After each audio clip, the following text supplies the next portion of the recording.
तो नमस्कार, अभी हम मौजूद हैं एडिशनल डीसीपी राजेश दंडोतिया साहब के साथ में, जिनसे हम बात करेंगे कि वर्तमान स्थिति में जो इंदौर शहर में और अब देखा गया है कि पूरे देश में जिस हिसाब से डिजिटल फ्रॉड एक तरीके से कहा जाता है, डिजिटल फ्रॉड जैसे जो गलत पेमेंट हो जाते हैं और बहुत सारे लोगों के अकाउंट से बैंक अकाउंट से पैसे निकल जाते हैं लाखों रुपए, तो उसका निवारण कैसा होता है। हमारे साथ में मौजूद राजेश दंडोतिया सर, उनसे चर्चा करेंगे कि किस हिसाब से जो डिजिटल फ्रॉड्स होते हैं उन्हें आप उनका निराकरण कैसे करते हैं। आपके पास सैकड़ों शिकायतें आती है, लगातार देखा गया है कि पिछले 6 महीने में सैकड़ों शिकायतें आ रही हैं, तो आपके आने के बाद में आपने क्या परिवर्तन किया है और किस किस प्रकार के डिजिटल फ्रॉड के केसेस आपके सामने आए हैं। इंदौर क्राइम ब्रांच में जैसे पिछले साल देखेंगे लगभग 10 से 11 हज़ार शिकायतें आई थी, जिसमें सोशल मीडिया की शिकायतें भी शामिल हैं। इसमें जो सामान्यतः जिस तरह के फ्रॉड होते हैं, और इसमें लगभग 75 करोड़ से ऊपर का फ्रॉड हुआ था इन शिकायतों में।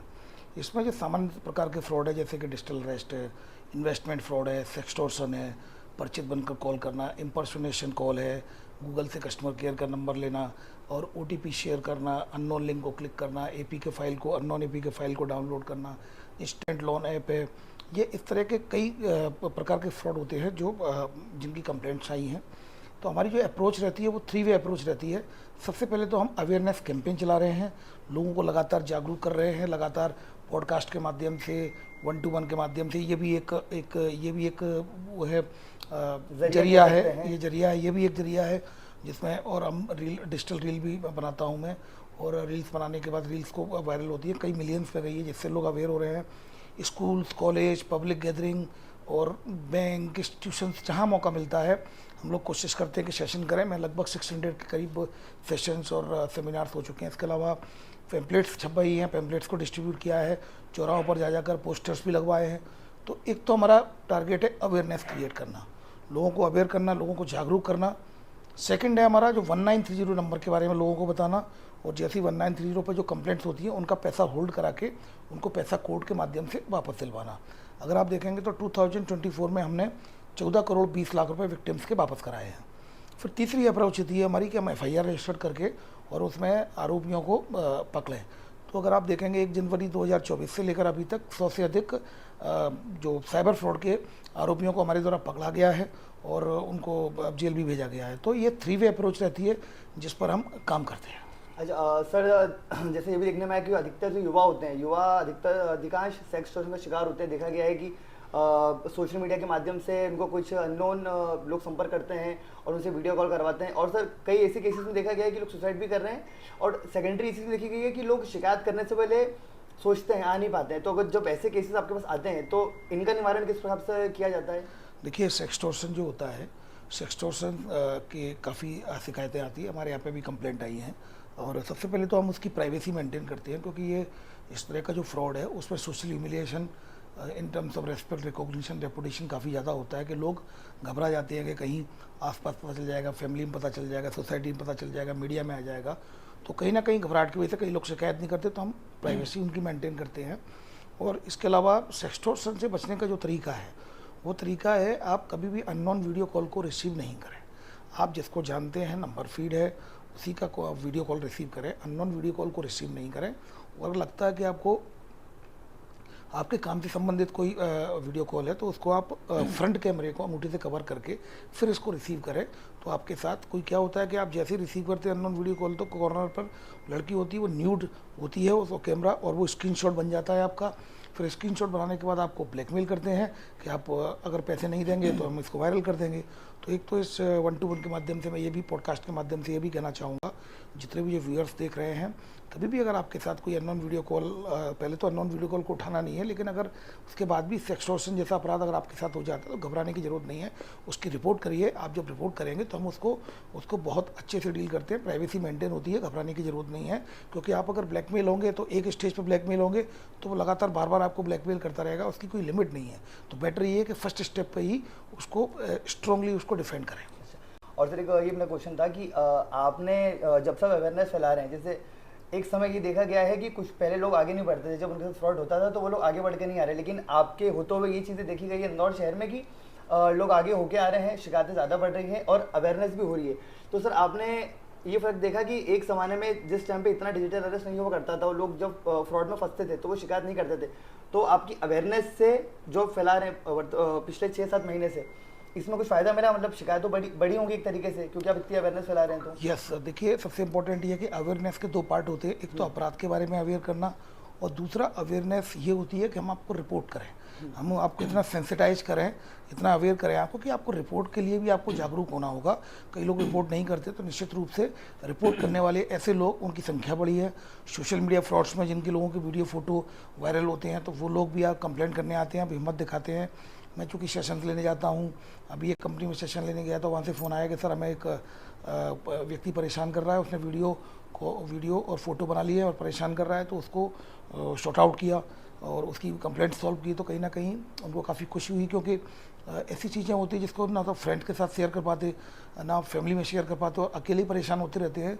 तो कहीं ना कहीं इंदौर पुलिस कमिश्नरेट में हम लगातार काम कर रहे हैं, तो कहीं ना कहीं पुलिस उनके लिए एक जरिया बनी है कि पुलिस मतलब उनकी थोड़ा सा जो ब्रिज था, जो गैप था, वो कम हुआ है, एक ब्रिज बन गया है। एक जो कम्युनिकेशन जो जिस तरह से हम कम्युनिकेशन जो गैप है वो उसको कम कर रहे हैं, कम्युनिटी पुलिसिंग के जरिए लोगों के बीच स्वयं पहुंच रहे हैं, और उसका ये परिणाम हुआ है कि अब लोग स्वयं आ भी रहे हैं।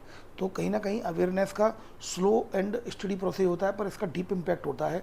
तो मुझे लगता है कि काफ़ी अवेयरनेस क्रिएट हो रही है। अगर मैं आपको बताऊं तो पिछले साल लगभग 80 से ज़्यादा डिजिटल अरेस्ट के केसेज आए थे इंदौर में, लेकिन अगर आप देखेंगे 1 जनवरी से लेकर अभी तक डिजिटल अरेस्ट का कोई भी केस रजिस्टर्ड नहीं हुआ है। अच्छा। हाँ, तो ये अवेयरनेस का ही काम है। हमारे डीजीपी सर ने 1 फरवरी से लेकर 11 फरवरी तक वो अभियान चलवाया था, सेफ क्लिक अभियान। तो सेफ क्लिक अभियान में भी लगातार लोगों ने मेहनत की, अवेयरनेस की। तो ये अवेयरनेस का ही परिणाम है कि लोग अवेयर हो रहे हैं, रिपोर्ट करने आ रहे हैं, और बात को अपने तक ही सीमित नहीं रख रहे हैं। और हमारा टारगेट है कि लोगों के साथ जैसे ही फ्रॉड हो वो तत्काल रिपोर्ट करें, क्योंकि क्या होता है कि 1930 एक नेशनल साइबर हेल्पलाइन नंबर है। अगर आप रिपोर्ट काफ़ी दिनों बाद करते हैं तो आपके अकाउंट से पैसा दूसरे अकाउंट में फिजिकल जो वॉलेट में ट्रांसफ़र होकर क्रिप्टो करेंसी में कन्वर्ट होकर बाहर पहुंच जाता है। ऐसी स्थिति में पैसा रिकवर करना एक बड़ी चुनौती होती है। तो हम लोगों को अवेयर कर रहे हैं कि तत्काल रिपोर्ट करें, जैसे ही फ्रॉड होता है फ्रॉड के बाद आप तत्काल रिपोर्ट करें, और जिससे रिपोर्ट करेंगे तो कम से कम ये है कि उसमें तत्काल अकाउंट्स को ब्लॉक कराया जाएगा। अच्छा, एक ये भी मतलब इसका क्वेश्चन है सर, और ये जो क्वेश्चन है सर ये कह सकते हैं कि जो 16-17 से लेके जो 20-21 तक के युवा हैं उनके लिए है। कई बार होता है ऐसा कि आजकल से ये हो गया है कि जो माता पिता हैं वो बच्चों को कम उम्र में फ़ोन दिला देते हैं। अब फ़ोन दिलाने के बाद में अगर बहुत सारे ऐसे मैंने बच्चे देखे हैं, स्कूल स्टूडेंट्स देखे हैं जो फ़ोन में चला रहे हो डिजिटल फ्रॉड का, वो भी मतलब एक तरीके से वो भी आ चुके हैं इस झांसे में। लेकिन चूंकि वो ऐसी किसी वेबसाइट के माध्यम से उस जगह पे जा रहे हैं जिससे उनका फ्रॉड हुआ है, या कुछ ऐसे गलत एप्लीकेशन के थ्रू या लोन के थ्रू उनका फ्रॉड हुआ है, तो वो कहने का डरते हैं कि हम शिकायत कैसे करें। और शिकायत तो सेकेंडरी हो गया, पहला उनका ये मोटिव रहता है कि अगर हम शिकायत करने जाएंगे तो ये बात हमारे घर तक ना पहुँचे। तो सर इसके लिए ऐसा कुछ हो सकता है कि जो 16-17-18 साल के जो बच्चे हैं वो डायरेक्ट आए, क्योंकि लोगों के मन में भ्रम है, जो बच्चे हैं छोटे उनके मन में इस चीज़ का भ्रम है कि माता पिताओं को इस चीज़ की इन्फॉर्मेशन मिल जाए। तो ये आप कैसे टैकल करते हैं? आपके पास कुछ ऐसे युवा भी आते होंगे कि सर आप मम्मी को मत बताना, पापा को मत बताना, हमारे घर पे पता तो नहीं पड़ेगा। तो देखिए, कई लोग आते हैं और हम लोग इसको डील करते हैं। वी केयर फॉर यू में भी लोग आते हैं, सोशल मीडिया फ्रॉड होते हैं उसमें भी बोलते हैं, कई और फाइनेंशियल फ्रॉड भी होते हैं उसमें भी बताते हैं। तो हम लोग सीक्रेसी मेंटेन करते हैं।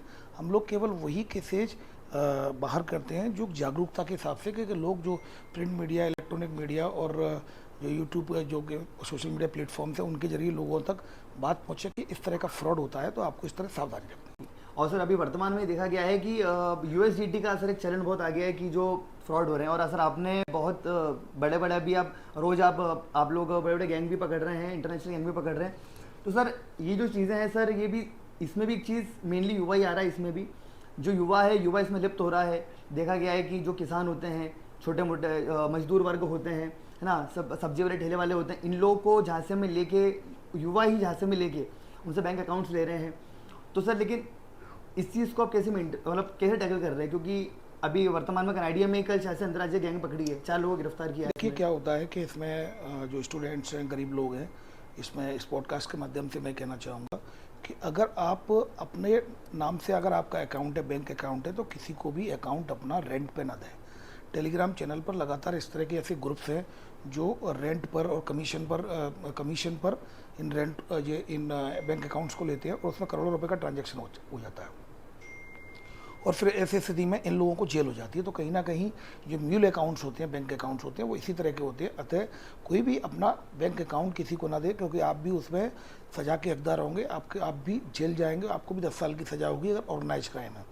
उसी प्रकार सिम है, अगर आपके डॉक्यूमेंट्स लगे हुए हैं तो आप अपने नाम से सिम इशू कराते हैं तो किसी भी व्यक्ति को सिम देने की ज़रूरत नहीं है, क्योंकि अगर आप सिम दूसरा व्यक्ति उपयोग करेगा, किसी इलीगल एक्टिविटीज़ में अगर करेगा, कुछ चंद पैसों के लालच में आप सिम और बैंक अकाउंट दे देते हैं, तो इसको ना दें, क्योंकि आप भी उसमें आरोपी बनेंगे और आपको भी उतनी ही सज़ा होगी जितना मैन क्रिमिनल को सज़ा होगी। तो 120B में तो कहीं ना कहीं आपको इनसे अपना बचाव करना है। सर जैसे एक मेरा आखिरी क्वेश्चन ये सर, जैसे टेलीग्राम देखा गया है सर कि जितने भी वर्तमान में जो बड़े बड़े अपराध हो रहे हैं रिलेटेड टू साइबर फ्रॉड और डिजिटल अरेस्ट, सर ये जो अपराध है मेनली इनकी शुरुआत हुई टेलीग्राम से। जैसे देखा गया है कि भावना हत्याकांड जो हुआ था अभी कुछ दिनों पहले, जिसमें पुलिस ने 3 आरोपियों को गिरफ्तार किया ग्वालियर हाईवे से, सर उसमें भी ये चीज़ सामने आई है कि जो क्रिमिनल्स हैं दे आर यूजिंग टेलीग्राम, और उसके माध्यम से वो लोग USDT का काम भी कर रहे हैं और क्रिकेट का सट्टा भी चला रहे हैं सर। तो सर इस चीज़ को आप कैसे डील करते हैं और इस पर कैसे मैनेज करते हैं, क्योंकि sir it is very difficult कि आप उसके माध्यम से, टेलीग्राम के माध्यम से आप किसी आरोपी को पकड़ पाए। तो सर इस मतलब कैसे आप टैकल करके कैसे आरोपी तक पहुँचते हैं? देखिए, एक तो चूंकि सोशल मीडिया प्लेटफॉर्म पर सभी लोग हैं, विक्टिम्स भी हैं, आरोपी भी हैं, cyber fraudster social media platform का इस्तेमाल करते हैं, डिजिटल प्लेटफॉर्म का इस्तेमाल करते हैं साइबर फ्रॉड के लिए। हमारी भी सोशल मीडिया मॉनिटरिंग सेल है, वो भी इस तरह की एक्टिविटीज़ को देखती है।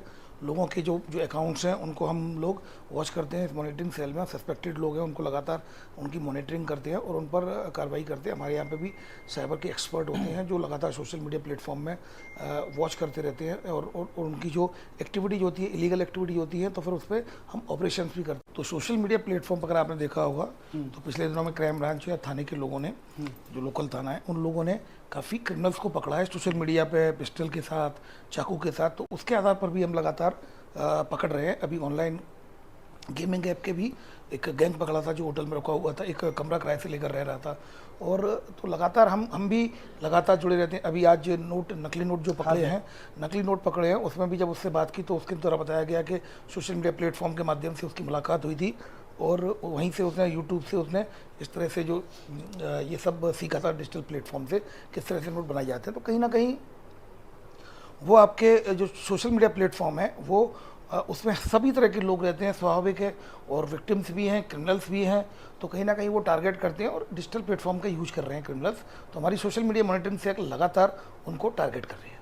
सर बस एक आखिरी क्वेश्चन सर, जो मेरे जितने व्यूअर्स देख रहे हैं वो सब सुनना चाहते हैं सर कि एक ऐसा कोई केस बताइए सर डिजिटल अरेस्ट का जो बहुत ज़्यादा टफ केस था और क्राइम ब्रांच ने उसको किस प्रकार से उस आरोपी को पकड़ा और क्या उनको मेहनत लगी पकड़ने में, और किस हिसाब से एक बहुत बड़ी अंतर्राज्यीय गैंग का भांडाफोड़ किया सर। एक कोई सा छोटा सा केस, एक अभी जैसे डिजिटल अरेस्ट वाला 1,60,00,000 का जो केस था, और एक केस हुआ था जब TCS का जो एम्प्लॉय था उसको लाइव रेस्क्यू किया था जी। तो उसमें बेसिकली आरोपी पकड़े गए थे। एक डॉक्टर जो MBBS कर रहा है वो भी पकड़ा गया था। तो उसमें चाइनीज़ कनेक्शन सामने आया था और लोकेशन जो IP एड्रेस था वो हांगकॉन्ग था। तो वो BNC ऐप के जरिए क्रिप्टो करेंसी में पैसे को कन्वर्ट करके USDT में कन्वर्ट करके और उसको बाहर हांगकॉन्ग भेज दिया उसने। तो ये डिजिटल अरेस्ट का केस था जिसमें 1,60,00,000 वाला था। तो इसमें लगभग 30 आरोपी पकड़े जा चुके हैं और इसमें लगातार हम और काम कर रहे हैं। तो आपके पॉडकास्ट के माध्यम से मैं कहना चाहूँगा, घबराएं नहीं, रिपोर्ट करें और उसकी तत्काल रिपोर्ट करें। 1930 पर रिपोर्ट करें, नेशनल साइबर हेल्पलाइन नंबर है। इसके अलावा NCRP का रिपोर्टिंग पोर्टल है www.cybercrime.gov.in। अगर 1930 पे ट्रैफिक है, व्यस्त है, तो ऐसी स्थिति में आप इसे ऑनलाइन रिपोर्टिंग पोर्टल पर कर सकते हैं। इसके अलावा इंदौर क्राइम ब्रांच का साइबर हेल्पलाइन नंबर है 7049124445। अगर आप इंदौर के विक्टिम हैं तो यहाँ कंप्लेंट कर सकते हैं।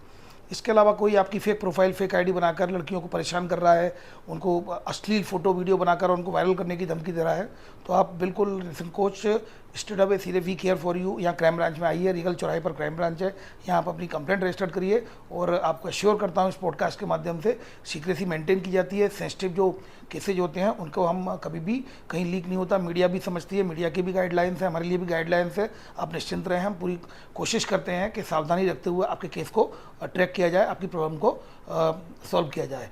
ये याद रखना कि अगर साइबर फ्रॉड से बचाव करना है, जागरूकता ही बचाव है। अगर आप अवेयर रहेंगे, जागरूक रहेंगे तो साइबर फ्रॉड से अपना बचाव कर पाएंगे।